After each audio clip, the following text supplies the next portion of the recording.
دوسرا وہ شخص جس نے کسی آزاد انسان کو بیچ کر اس کی قیمت کھا لی، اور تیسرا وہ شخص جس نے کسی مزدور کو مزدوری کرانے کے بعد اسے اجرت نہ دی۔ اسی طرح جنگی قیدیوں کو پہلے صرف غلام بنایا جاتا تھا۔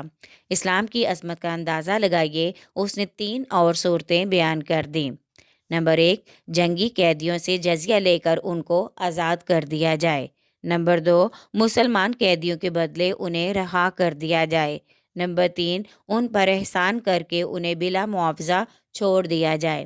آپ صلی اللہ علیہ وآلہ وسلم کی بعثت مبارکہ سے قبل غلامی کا دورہ تھا۔ غلاموں کی کثرت کو اپنا فخر اور چودراہٹ کی علامت سمجھا جاتا تھا۔ اسلام نے نام نہاد فخر و مباحثات کے پیمانے بدلے۔ تذلیل انسانیت کی مختلف مروجہ تدبیروں کو ختم کرنے کے لیے، دور غلامی کو صفحہ ہستی سے مٹانے کے لیے اور غلاموں کو آزادانہ زندگی بسر کروانے کے لیے مختلف طریقے متعارف کروائے۔ انسانوں سے سرزد ہونے والے گناہوں کا کفارہ غلام کو آزاد کرنا ٹھہرایا، جیسے کفارہ قتل، کفارہ زخار، کفارہ قسم اور روزے کی حالت میں بیوی کو چھونا۔ ان تمام صورتوں میں غلام کو آزاد کرنے کی ترغیب دی گئی۔ اللہ تعالیٰ نے ارشاد فرمایا ہے، قرآن پاک میں سورہ بلد میں آتا ہے، اور تمہیں کیا خبر کہ دین کی دشوار گزار راہوں پر چلنے کا کیا طریقہ ہے؟ وہ طریقہ غلام کو آزاد کرنا ہے، قحط کے ایام میں بھوکوں کو کھانا کھلانا ہے، یا کسی رشتہ دار یتیم کو کھانا کھلانا ہے، یا کسی حق نشین مسکین کو کھانا کھلانا ہے۔ سورۃ البقرہ میں اللہ تعالیٰ نے نیکی کی حقیقت کو واضح کرتے ہوئے فرمایا، نیکی صرف یہی نہیں کہ تم اپنا منہ مشرق و مغرب کی طرف پھیر لو، بلکہ نیکی تو یہ ہے کہ کوئی شخص ایمان لائے اللہ پر، روز قیامت پر، فرشتوں پر، کتاب پر، انبیاء پر، اور دے اپنا مال اللہ کی محبت میں رشتہ داروں اور یتیموں اور مسکینوں کو اور مسافروں کو اور مانگنے والوں کو، اور خرچ کرے غلام آزاد کرنے میں، اور صحیح ادا کیا کرے نماز، اور دیا کرے زکوٰۃ، اور جو اپنے وعدوں کو پورا کرنے والے ہیں جب کسی سے وعدہ کرتے ہیں تو، اور جو مصیبت میں صبر کرتے ہیں اور سختی میں اور جہاد کے وقت، یہی لوگ راست باز ہیں اور یہی لوگ حقیقی پرہیزگار ہیں۔ اللہ نے مصارف زکوٰۃ میں بھی غلاموں کی آزادی کا ذکر فرمایا ہے۔ سورہ توبہ میں ارشاد باری تعالیٰ ہے، زکوٰۃ تو صرف ان لوگوں کے لیے ہے جو فقیر، مسکین اور زکوٰۃ کے کام پر جانے والے ہیں، اور جن کی دلداری مقصود ہو، نیز گردنوں کو آزاد کرانے اور مقروضوں کے لیے، اور اللہ کی راہ میں مسافروں کے لیے۔ رقبہ کی جمع رکاب ہے، اس کا معنی گردن۔ عرف عام میں اس شخص کو رقبہ کہا جاتا ہے جس کی گردن دوسرے کی غلامی میں مقید ہو۔ جمہور فقہاء و محدثین کی رائے یہ ہے کہ اس غلام سے مراد مکاتب ہیں۔ گویا زکوٰۃ کا مال 3 قسم کے غلاموں کی آزادی میں صرف کیا جا سکتا ہے۔ نمبر 1، مکاتب کی مدد کی جائے۔ مکاتب اس غلام کو کہتے ہیں جس کا اپنے آقا سے معاہدہ ہوا ہو کہ وہ اپنے آقا کو متعینہ رقم دے کر آزاد ہو جائے گا۔ نمبر 2، کوئی شخص زکوٰۃ کے مال سے لونڈی، غلام خرید کر انہیں آزاد کر دے۔ نمبر 3، مسلمان جنگی قیدیوں کا فدیہ دے کر دشمن سے رہائی دلائی جا سکے۔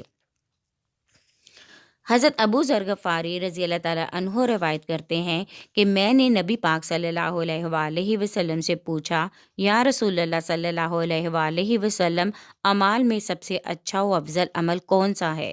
آپ صلی اللہ علیہ وآلہ وسلم نے فرمایا، اللہ پر ایمان لانا اور اس کی راہ میں جہاد کرنا افضل ہے۔ پھر میں نے عرض کی کہ کس قسم کے غلاموں کا آزاد کرنا افضل ہے؟ فرمایا، ان غلاموں کا جو بیش قیمت ہوں اور اپنے مالک کو بہت زیادہ مرغوب ہوں۔ میں نے عرض کی، یا رسول اللہ صلی اللہ علیہ وآلہ وسلم، اگر میں یہ نہ کر سکوں؟ فرمایا، تو کسی کام کرنے والے کی مدد کر، یا کسی بے ہنر کا کچھ کام کر دے۔ میں نے عرض کی، اگر یہ بھی نہ کر سکوں؟ تو فرمایا، تم لوگوں کی ضرر رسانی چھوڑ دو، یہ بھی صدقہ ہے جسے تم اپنی جان پر تصدق کرو۔ حضرت ابو ہریرہ رضی اللہ تعالیٰ عنہ سے روایت ہے کہ نبی اکرم صلی اللہ علیہ وآلہ وسلم کا ارشاد ہے، جس شخص نے کسی مسلمان غلام کو آزاد کیا، اللہ تعالیٰ اس غلام کے ہر عضو کے بدلے میں آزاد کرنے والے کے ہر عضو کو آگ سے آزاد کرے گا۔ حضرت ابو ہریرہ رضی اللہ تعالیٰ عنہ بیان کرتے ہیں کہ رسول اللہ صلی اللہ علیہ وآلہ وسلم نے فرمایا، کوئی بیٹا اپنے باپ کا حق ادا نہیں کر سکتا سوائے اس کے کہ وہ اپنے باپ کو کسی کا غلام دیکھے تو پھر اس کو خرید کر آزاد کرے۔ مسلمانوں کے آزاد کردہ غلاموں کی ایک جھلک۔ اسلام نے دور غلامی کو ختم کرنے کے لیے جا بجا مسلمانوں کو غلام آزاد کرنے کا حکم دیا ہے۔ نبی اکرم صلی اللہ علیہ وآلہ وسلم نے 63 غلام آزاد کیے۔ حضرت عائشہ صدیقہ رضی اللہ تعالیٰ عنہ نے 69 غلام آزاد کیے۔ حضرت عباس رضی اللہ تعالیٰ عنہ نے 70 غلام آزاد کیے۔ حضرت حکیم بن حزام رضی اللہ تعالیٰ عنہ نے 100 غلام آزاد کیے۔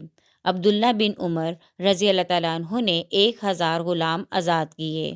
عبد الرحمن بن عوف نے 1000 غلام آزاد کیے۔